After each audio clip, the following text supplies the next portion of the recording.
Lamborghini execs call you and ask you to test pilot their new car, you don't say no. Hi Emilia, Stefan Winkelmann here, the Chairman and CEO of Automobile Lamborghini. You know, it would be perfect for you to come to Portugal, to Estoril, to test drive our newest Lamborghini, the Lamborghini Temerario. Especially when they say we've built something special and we want you, Emilia, to push it to its edge. So I cleared my schedule and hopped on a plane to Portugal. 4 years ago, I bought my first Lamborghini and it was a total Huracan Super Trofeo. That didn't go so well. Then last year, I was able to buy my first running and driving Lamborghini, the Aventador. And to congratulate me of that purchase, Lamborghini surprised me by gifting me a Revuelto for a week. Since then, we have built an incredible relationship, which leads me to where I am today. And of course, they told me they had a surprise for me, and if it's anything like last time, it's gonna be a good one. Okay, Stefan, I am here in Portugal. What is the surprise? But here's the thing. I may be a professional racing driver, but I'm not a car reviewer. I build fast cars and boats, and I break fast cars. And I tell some fun stories along the way. So let's see if a Lamborghini can top their last surprise. Should we fire it? Clear prop! Oh, it's in hybrid. This Temerario is powered by a 4-liter twin-turbo V8 that revs to 10,000 RPM.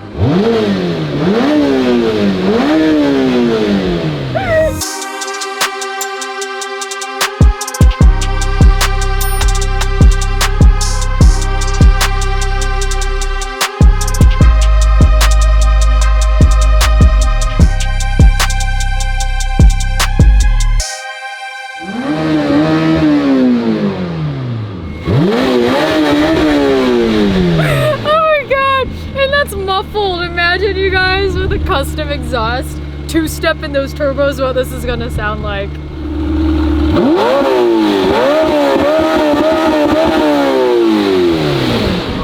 hear that turbo flutter? Yeah. Whoa! A little bit. You can hear that turbo flutter in here. You ready? Okay, we're gonna hold to initiate thrust mode. Listen to this.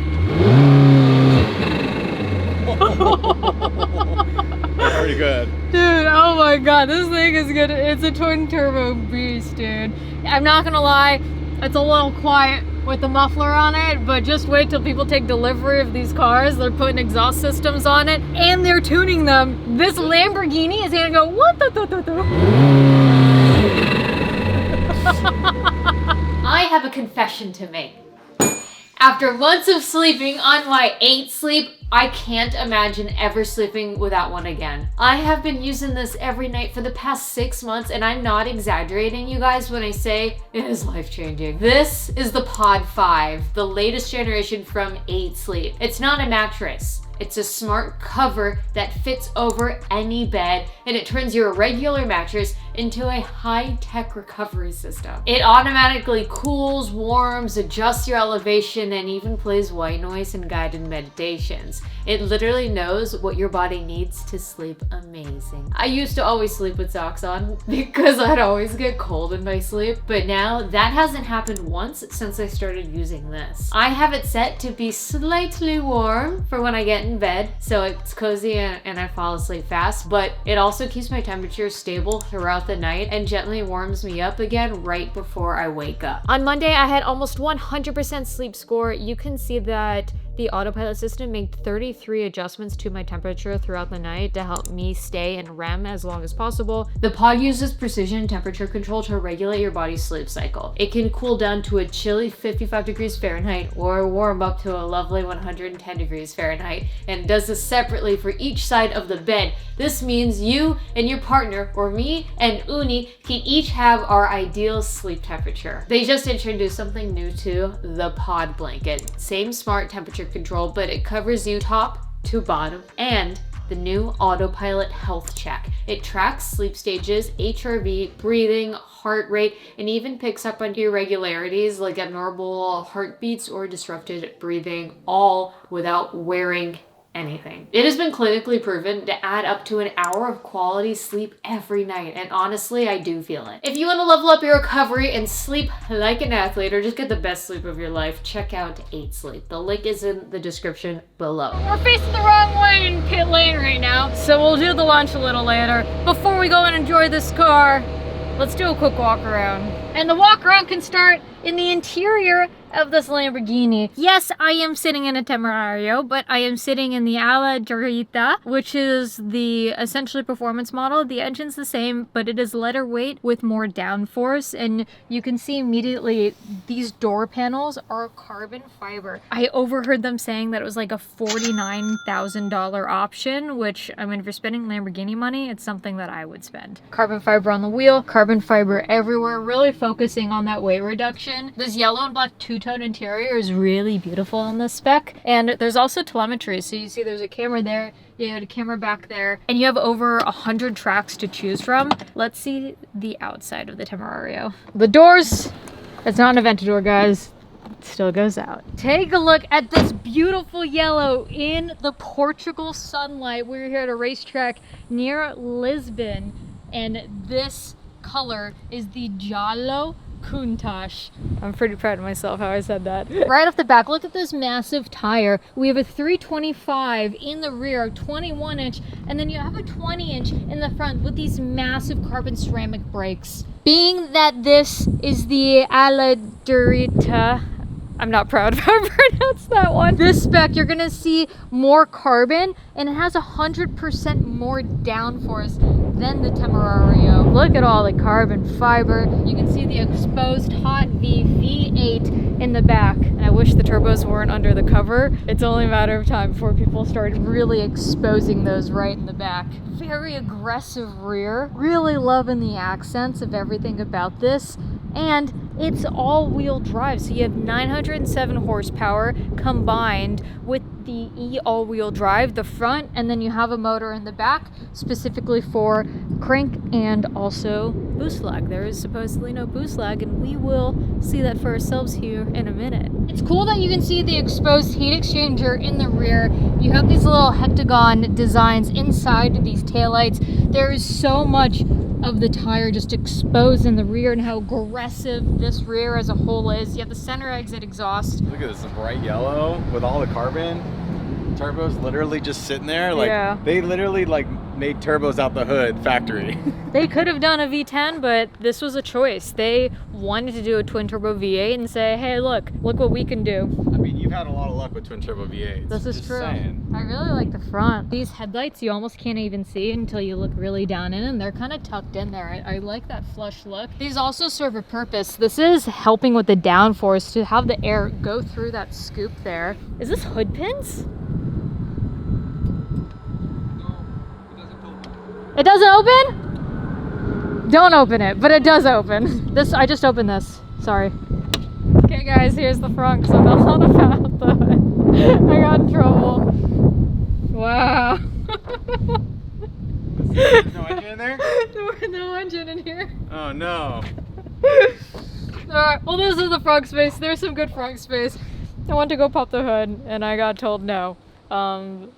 I guess we'll just have to wait to see when they're on the road. I'm not allowed to pop the hatch as much as I want to. I think it's really cool that it looks like these are hood pins for the hatch. I can't pop it, but they did say that they have an engine outside of the car that at the very least I can go talk with one of the engineers, if not the product line director himself, and talk about the engine. But I have a beautiful car, a beautiful track, and the perfect day. Let's open her up a little. Before we drive the car, we need to talk about the engine. I'm with Paolo, the product line director, and we got to geek out a little bit. This is your 907 horsepower hot V. You guys put the turbos on the inside, which I thought was very interesting.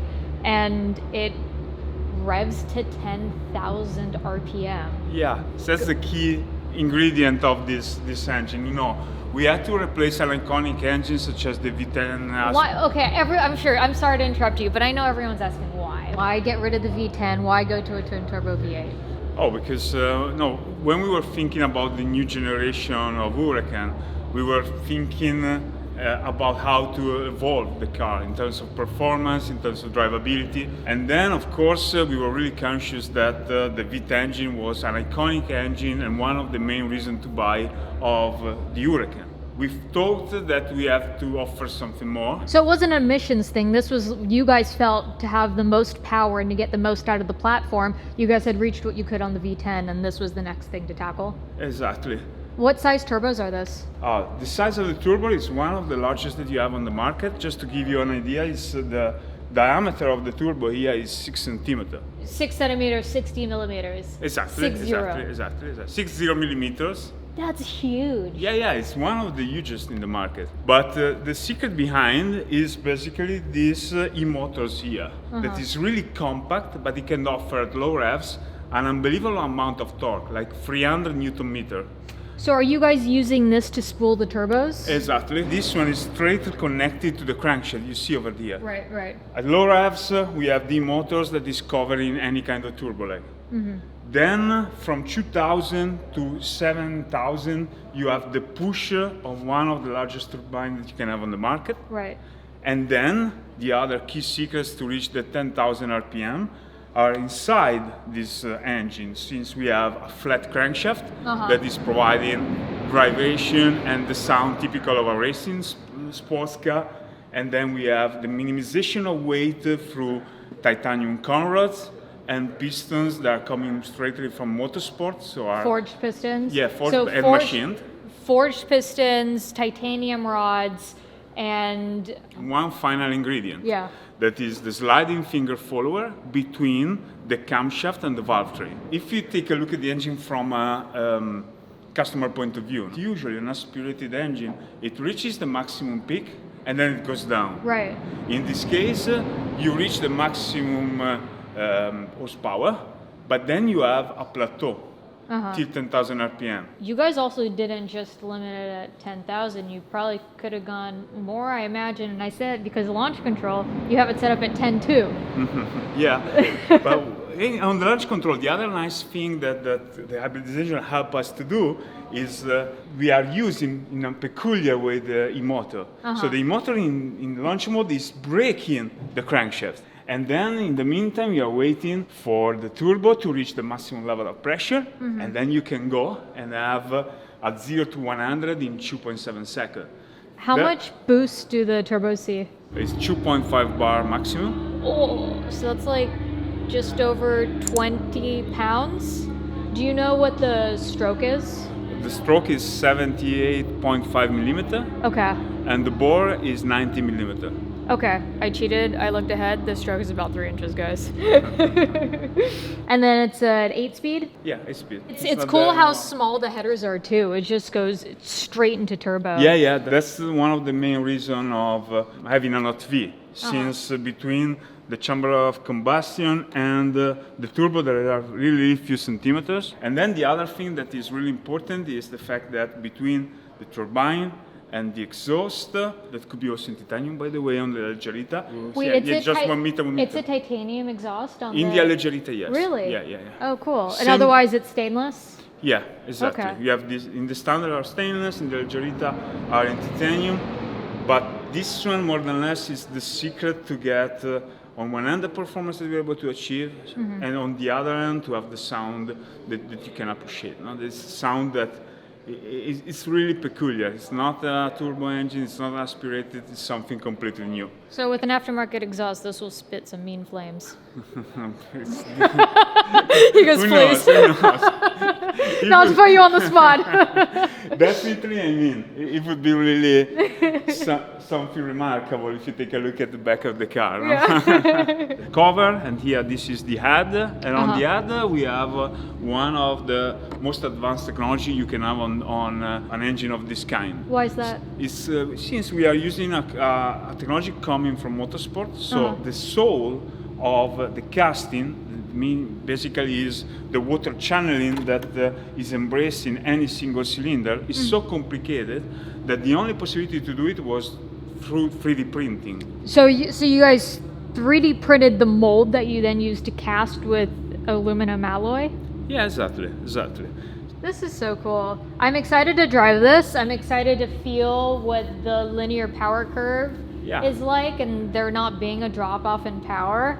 I'm excited. The car will provide you confidence at the first lap, but on the other hand, you will be able to set in any single time a better lap time. Okay. Because of this engine that is unbelievable. Oh, but let me tell you, yes, there is another small surprises, but somebody will tell you later. Oh, no, okay. I'll wait till later to hear what those big surprises. Well, cool. I'm excited. I hear the cars right now. I think we're ready to go. Let's jump in one. Have fun. Thank you. Thank you. Oh, man. Dude, I don't fit in this car. So You don't fit in the car? No. Like you can't reach? I can't even see over the dash.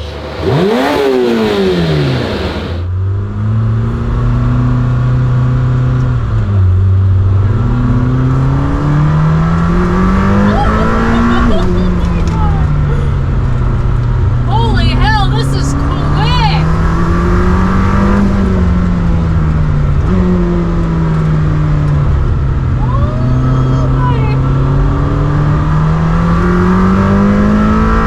Oh my god!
the lighter version of the Temerario. It has significantly more downforce as well. But I am very impressed with this. I'm not gonna lie, of course, with the Huracan, you love the V10, but technology nowadays is absolutely wild. When you have this twin turbo V8 absolutely ripping with no turbo lag, such a linear power curve. I'd expect to feel peak power and then a little bit of a plateau, but it really just felt like a steady climb, and I had a great time. It looks fast.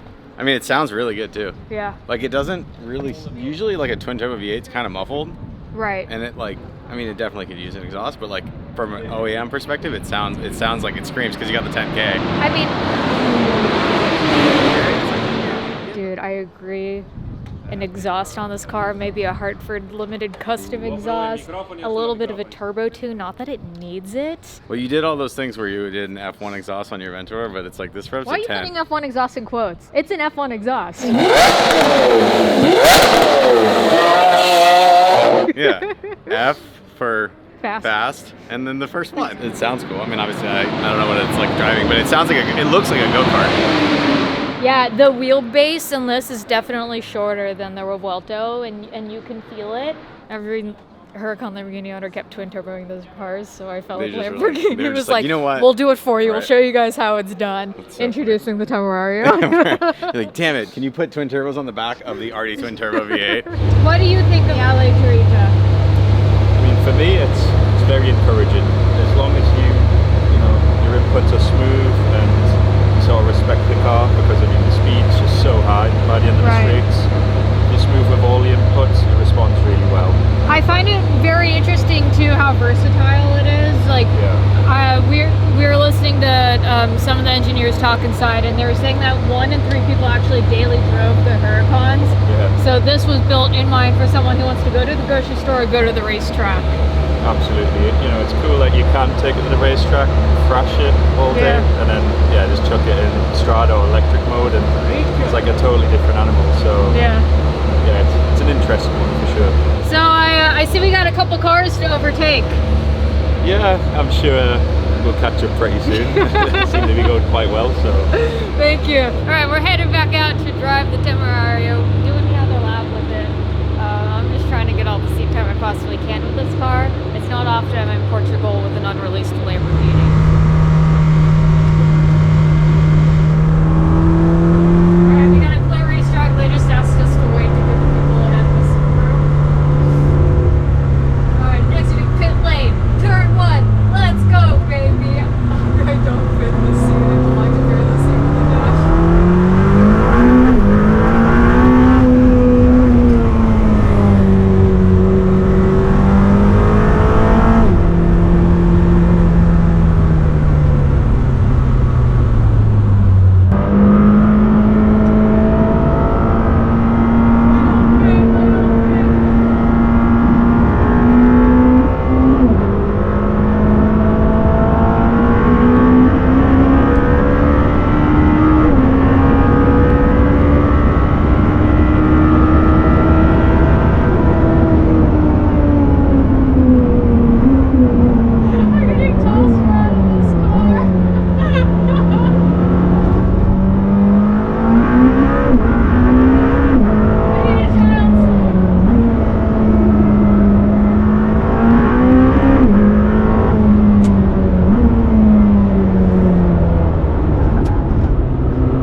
on track, even if you're getting thrown around a little bit. I'm like this. I can't even see over the dash, so I'm using the dead pedal to hold me up because I'm getting tossed around. Oh, well, pretty good considering then. Thank you. Really good stuff. Pace was spot on, to be honest. I mean, I appreciate that. We do all things considering. do the best we can. Yeah. Obviously, I mean, we're going so fast, and the amount of G-force this car can pull. Maybe racing harnesses would be a nice thing, but yeah, we'll do our best.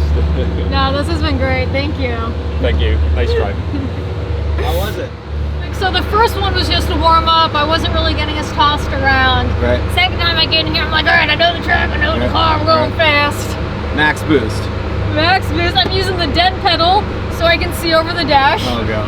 And I've got no bolsters holding me in, and I'm just sliding around with a top-heavy helmet. You got it. You're like, ah! I think I had more fun just because the fact that I didn't fit. He's some of the fastest ones out there. That's why they stopped us and gave so much distance from the people in front of us. Oh really? Yeah. That's funny. What are you hitting on the straight? It looks like you're going 300 fast. plus kilometers. I'm gonna call it 300 miles an hour. What's top speed on this car? What? I was doing almost 200 miles per hour on the straight. No. He's checking the data.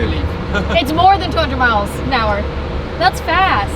It is. That's flying. It is. Look at him go. Okay, Stefan, I am here in Portugal. What is the surprise? You know, Emilia, for the first time in our Lamborghini, in the Temerario, we have also a drift mode button. Drift mode? You have a drift mode button? Yes, so you can test this extensively. Oh my god. Okay, we gotta go do this. That's so cool. Well, I say we go try this new drift mode, shall we? This right here, baby. Hold the button. Private road only. Let's go, baby. Level 1. Let's go up to level 3. Level 3 drift mode. Yeah, we use sport because we're finding this a little bit freer. Yep, green flags. First or second, you recommend? First, I'd say, so give yourself loads of space on the right.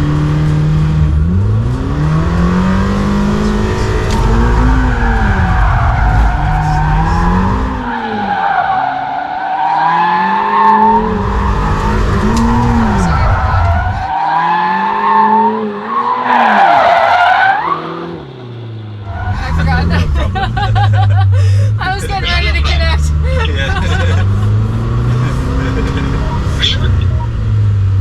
It's a natural instinct, It's a habit isn't to it? flick it back. No, all good. Let's go. Give yourself more space as well. So gas, gas, gas.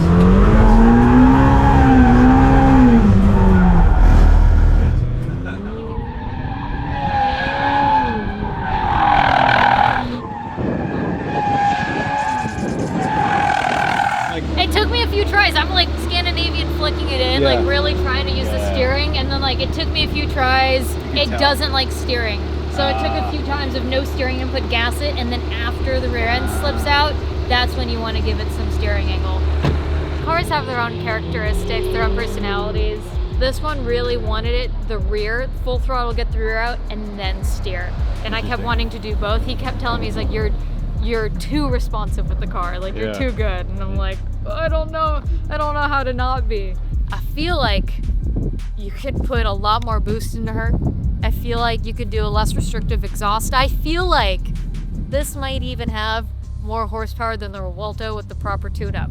Now, I don't know how I know that. I don't know why I feel that way, but I've driven a lot of cars and my butt dyno says she's got a lot more in her. I feel like they detuned it because the Performante is going to be coming out, and I feel like it's detuned because I betcha it's faster than the Revuelto peak power. I don't know that for a fact. I'm just guessing. People are gonna have a ton of fun with the Temerario. I'm really excited to see this car on the streets. I get why Lamborghini didn't do the Temerario in a V10. I was sad when they did a twin turbo V8 until driving this car. I was very pleasantly surprised with the Temerario. Me personally, I want a car that's gonna break my back when I go to the grocery store. I like a stiff suspension, I like a stiff steering.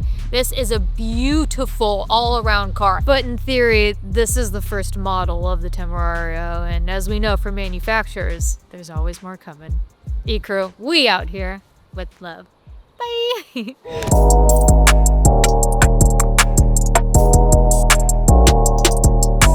I need a very Italian alleggerita. Alleggerita.